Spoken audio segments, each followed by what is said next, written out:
Hello there. Pour tous ceux qui ne me connaissent pas, sachez que Christopher Nolan, c'est un réalisateur que je déteste. Bonjour tout le monde, j'espère que vous allez bien. Je continue d'ensoleiller votre week-end avec mes vidéos. Et aujourd'hui, j'ai essayé de faire un classement des plus objectifs des films de Christopher Nolan. Je tiens à préciser, comme à chaque fois, que ce classement est purement subjectif et que ça concerne mes goûts et mes préférences sur le sujet. Je précise aussi qu'il n'y aura pas The Following dans ce classement, tout simplement parce que c'est un film que je n'ai pas vu et c'est un film qui est introuvable en Blu-ray. Et j'ai le seum, parce que c'est le seul qui me manque. Et j'aime tous les films de Nolan, pour moi il n'a fait aucun mauvais film à ce jour. Donc ça ne veut pas dire que je n'aime pas les films qui sont classés en bas de classement, c'est tout simplement parce que ce sont ceux qui m'ont le moins marqué dans sa filmographie. Il y en avait donc 9 à placer, et sans plus attendre, c'est parti. On commence tout de suite avec la 9ème position, et pour cette place, je n'ai pas réfléchi longtemps, j'ai mis Dunkerque.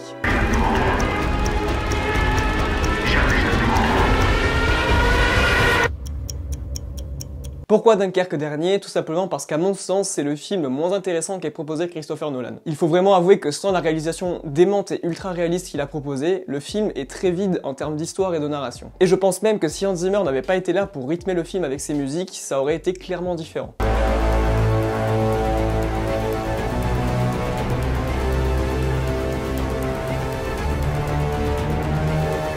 Ça reste néanmoins un très grand film de guerre très impressionnant, et pour moi il faut le voir juste pour ce plan.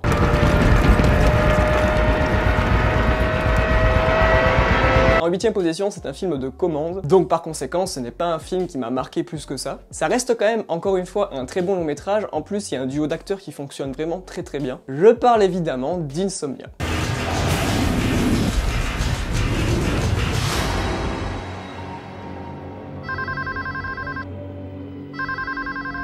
Insomnia, c'est peut-être le film trop simpliste dans la filmographie de Nolan. C'est un film policier qui, même avec deux immenses acteurs qui sont Al Pacino et Robin Williams, personnellement je trouve que le film se perd vraiment dans son classicisme en proposant un simple jeu de chat et de souris, très bien mis en scène certes, mais pour moi ça manquait d'ambition. Et au final, ce n'était pas si marquant que ça. Et je suis quasiment certain qu'une petite majorité d'entre vous ne connaissait même pas l'existence de ce film.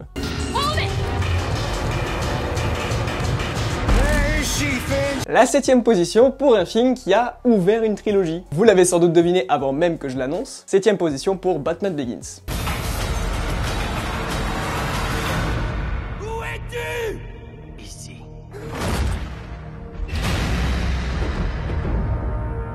Ce film est à mon sens le moins bon de la trilogie, mais il a quand même su remettre sur le devant de la scène notre héros Batou. Comme premier volet, c'était vraiment très bon, le casting envoie vraiment du lourd, et pour l'anecdote, sachez que ce film marque le début d'une grande histoire d'amour entre Christopher Nolan et Hans Zimmer. Et le thème de ce film, que dis-je, de cette trilogie, est encore aujourd'hui une des meilleures musiques d'Hans Zimmer. On écoute un extrait.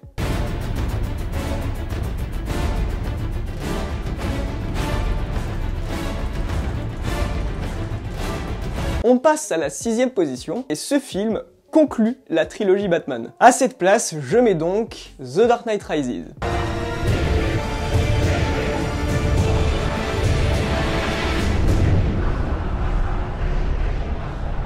C'est un grand film. Il y a tellement de scènes marquantes et puissantes. Je pense notamment à toute l'intro, ou encore au premier affrontement entre Bane et Batman qui pour le coup était sans musique et on entendait juste la violence des coups.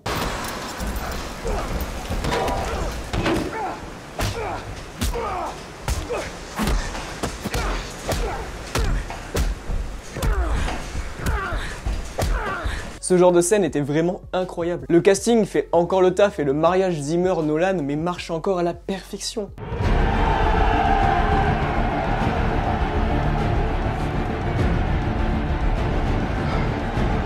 Franchement, pour moi, ce passage, c'est une des scènes les plus marquantes de cette trilogie. Que ce soit en termes de mise en scène, en termes de musique, ou même par rapport au symbole de l'ascension de Bruce Wayne qui doit retrouver la peur pour pouvoir se relever. Et pour moi, il y a vraiment un scandale qui entoure ce film, c'est que Marion Cotillard n'a pas eu l'Oscar de la meilleure actrice secondaire pour ça.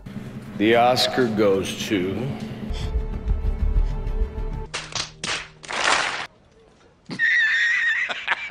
Dans quel monde on vit, hein. On passe à la 5ème position, et pour le coup, c'est le premier film que j'ai vu de Christopher Nolan. Et puis ça tombe bien, c'est son premier film aussi. Je parle évidemment de Memento. Le monde ne cesse pas d'exister parce qu'on ferme les yeux, n'est-ce pas? Là, on était vraiment sur quelque chose d'extrêmement novateur. C'est vraiment ce genre de film qui définit le style de Nolan. C'est-à-dire ce genre de film à caractère un peu puzzle, si je peux dire. Il y avait tellement d'innovation dans ce film, dans la façon de raconter les scènes. Pour ceux qui ne savent pas, c'est un film qui va commencer par la fin et toute la mise en scène va se concentrer autour du personnage de Guy Pearce. D'ailleurs, pardon, j'improvise, mais là, pour le coup, il faut que vous m'éclairiez sur un sujet. Est-ce que je suis le seul à trouver que Brad Pitt ressemble énormément à Guy Pearce? Dites-moi dans les commentaires si vous trouvez aussi, parce que j'ai l'impression des fois de passer pour un fou quand j'en parle. Alors pour revenir à Memento, le personnage de Guy Pearce a la maladie de la perte de mémoire instantanée. Oui, comme Dory dans Le Monde de Nemo. J'ai une maladie qui s'appelle la trouble de mémoire immédiate. Et du coup le film va s'amuser avec ça pour recoller toutes les pièces du puzzle, pour recoller toutes les scènes du film, jusqu'à ce que le personnage principal retrouve enfin la mémoire et qu'il sache ce qu'il s'est passé. Et ce qui est méga intéressant aussi, c'est que le film va jouer avec le noir et blanc, et ça donne un cachet supplémentaire au long métrage. Qui vous a fait ça? Toi? En quatrième place, je suis absolument certain qu'énormément de personnes ne seront pas d'accord avec moi, j'ai mis Interstellar.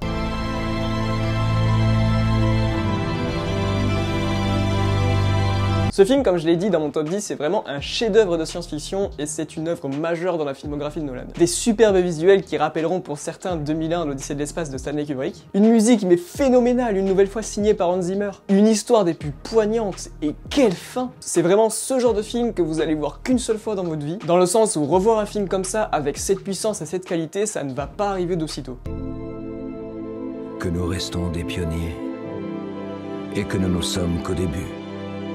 Que nos plus grandes prouesses ne peuvent pas être derrière nous. On arrive donc dans le top 3 et si vous avez bien suivi, vous savez à peu près lesquels il manque à placer. En troisième position, je vais vous dire que c'est clairement le film le plus sous-estimé de la filmographie de Nolan. Un film de magicien avec Hugh Jackman. Excusez-moi, je m'appelle Eric Lencher. Charles Xavier. Allez vous faire enculer tous les deux. Et Christian Bale. Peggy 18. Hey, Paul! Troisième position pour Le Prestige. Abracadabra. Assez de secrets. Les secrets sont ma vie. Le Prestige, dans un tour de magie, c'est tout simplement le nom qu'on donne à l'illusion que l'on fait au spectateur. Et Nolan joue de façon magistrale dessus. Je ne vais pas en dire plus pour celles et ceux qui ne l'ont pas vu, mais sachez que pendant le long métrage, vous n'allez y voir mais que du feu. Et que la fin vous surprendra forcément. Qui fera que les autres magiciens s'arracheront les cheveux. Je suppose que toi, tu as ce genre de tour. Sans aucun doute. Celui qui me rendra légendaire. En deuxième position de ce top, je mets Inception. Réveille-moi! Réveille-moi!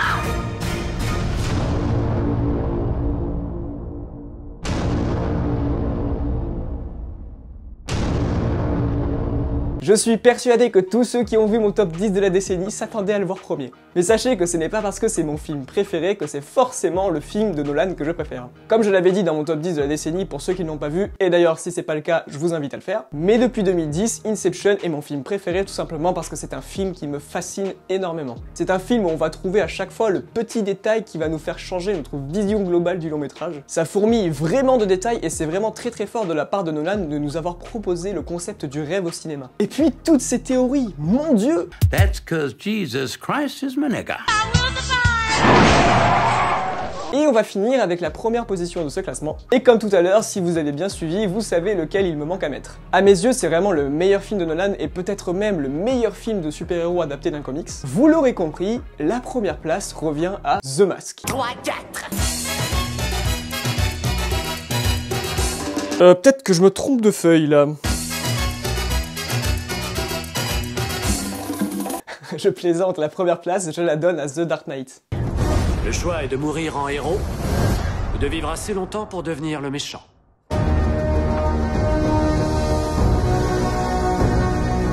Pour moi, c'est clairement le meilleur long métrage de Nolan parce qu'il a su donner un vent de fraîcheur au genre super-héroïque et surtout au blockbuster en général. Et je pense même qu'avec ce film, le nom de Nolan est devenu aussi important qu'un Martin Scorsese, qu'un Quentin Tarantino ou qu'un Steven Spielberg. C'est le film qui a fait que chaque long métrage de Christopher Nolan est devenu un événement. Et le film est tout bonnement, mais parfait. Le casting est impeccable, le scénario il surprend et les musiques sont folles. Encore une fois, merci Hans Zimmer. Et pour moi, Heath Ledger a fait une des meilleures performances d'acteur que j'ai vues de ma vie avec son Joker. Il était impeccable et pour ceux qui ne savent pas, il a complètement improvisé cette scène.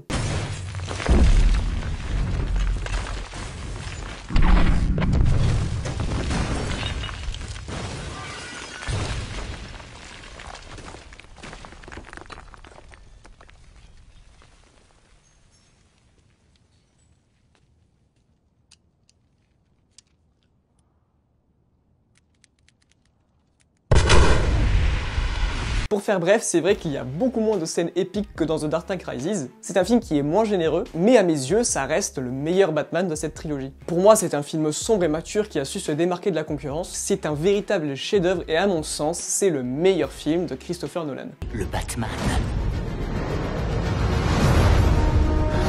Cette ville mérite une criminalité de premier ordre, et je vais la lui offrir.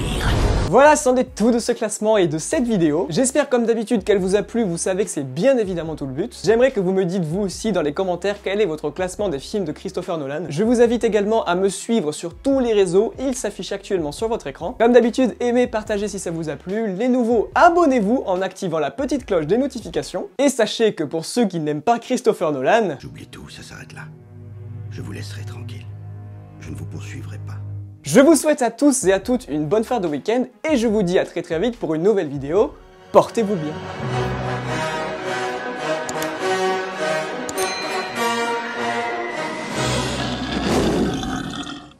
Je n'ai qu'une chose à dire.